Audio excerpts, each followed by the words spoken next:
पूर्वी दिल्ली से सांसद और केंद्रीय मंत्री हर्ष मल्होत्रा रविवार को कड़कड़डूमा स्थित एक पंजाबी महासभा में पहुंचे। इस दौरान उन्होंने पंजाबी सभा में आए माता और बहनों से मुलाकात की। इस मौके पर उन्होंने लोगों से बात की। हर्ष मल्होत्रा ने केजरीवाल सरकार पर जमकर हमला बोला और कहा कि जेल से सरकार नहीं चलती, इसलिए दिल्ली में अराजकता का शासन चल रहा है। उन्होंने कहा कि मुख्यमंत्री गोपनीय फाइल पर साइन करते हैं और जब कोई मुख्यमंत्री जेल में रहेगा और उनके पास कोई फाइल जाएगी तो वह गोपनीय कैसे रहेगी, क्योंकि जेल में जाने वाला कोई भी पत्र पहले जेल अधिकारी के पास जाता है जो उसको पढ़ता है, फिर वह कैदी के पास जाता है। तो इस तरीके से मुख्यमंत्री अरविंद केजरीवाल पास जाने वाला फाइल गोपनीय नहीं रहेगा। इसीलिए उनको नैतिकता के आधार पर इस्तीफा दे देना चाहिए, लेकिन उनके पास नैतिकता बची ही नहीं है।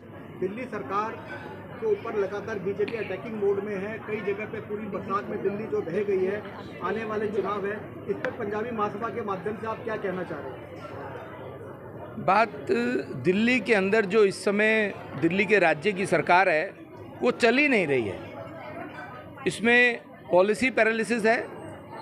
केजरीवाल साहब मुख्यमंत्री हैं, जेल में है, वो इस्तीफा देने को तैयार नहीं है और जेल से सरकार चलाई नहीं जा सकती, टेक्निकली नहीं चलाई जा सकती। मतलब जो मुख्यमंत्री है वो एक भी कागज़ साइन नहीं कर सकते, एक भी फाइल साइन नहीं कर सकते। क्यों नहीं कर सकते?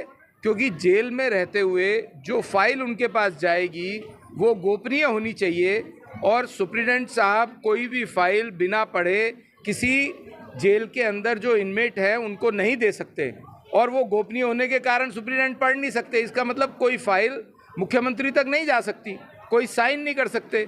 तो दिल्ली का कामकाज बिल्कुल ठप बैठा है, इस कारण से कि मुख्यमंत्री इस जिद में है कि मुख्यमंत्री चाहे जेल में हो मैं ही रहूँगा। और ये विश्व का पहला उदाहरण है कि अगर कोई मुख्यमंत्री जेल में गया है और उसने इस्तीफा नहीं दिया, उनको अपनी सत्ता से इतना ज़्यादा प्यार है, उनको दिल्ली की जनता से कोई प्यार नहीं है। और दिल्ली की जनता ने इस बार ये तय किया है कि दिल्ली की सरकार ने पिछले 10 साल में कोई नया राशन कार्ड नहीं बनाया है। दिल्ली की सरकार ने पिछले 10 साल में जो बुजुर्गों की ओल्ड एज पेंशन है वो बंद की हुई है। दिल्ली की सरकार ने वायदा किया था प्रधानमंत्री की आयुष्मान भारत योजना को वो दिल्ली में लागू करेंगे, जिसमें 5 लाख रुपए तक एक साल में एक परिवार को 5 लाख रुपए तक का इलाज मुफ्त है किसी भी प्राइवेट हॉस्पिटल में।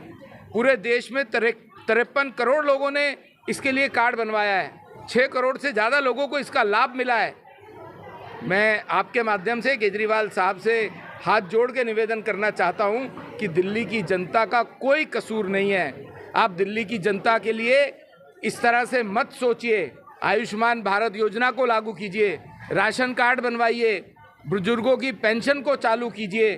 ये केवल और केवल भ्रष्टाचार कर रहे हैं। 10,000 करोड़ से ज़्यादा के भ्रष्टाचार में उप मुख्यमंत्री जेल में थे, आज उनको कंडीशनल बेल मिली है।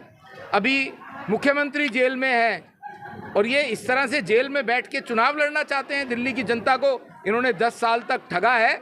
आपके माध्यम से मैं दिल्ली की जनता को निवेदन भी करना चाहता हूं कि ऐसे लोगों को इस बार दिल्ली की सरकार की सत्ता से बाहर कीजिए। और भारतीय जनता पार्टी के कर्मठ ईमानदार लोग, आप देखिए प्रधानमंत्री जी नरेंद्र मोदी जी पिछले 10 साल से केंद्र की सरकार चला रहे हैं, एक भी मंत्री पर, एक भी सांसद पर एक पैसे का भ्रष्टाचार का आरोप नहीं है। तो मैं समझता हूं कि इस बार दिल्ली की जनता ने भी ये ठाना है कि फरवरी में जो चुनाव दिल्ली विधानसभा का होगा उसमें मुख्यमंत्री भारतीय जनता पार्टी का बनेगा। आम आदमी पार्टी के मंत्री 2 मंत्री है, उनका साफ साफ कहना है कि हर्ष मल्होत्रा जी का सिर्फ यही काम है कि ईडी हमारे पीछे लगा दे और हमें जेल भेज दे और हम जेल जाने के लिए तैयार हैं। ईडी, सीबीआई, कोर्ट, ये सब अपने आप में ऑटोनॉमस बॉडी हैं।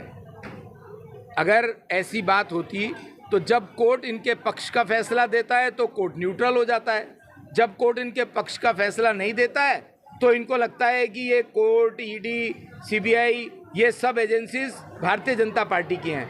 हमारे देश में कानून का राज है। उप मुख्यमंत्री को भी बेल मिली है ना, चाहे कंडीशनल मिली हो। मुख्यमंत्री भी 15-20 दिन के लिए बाहर भेजा था ना।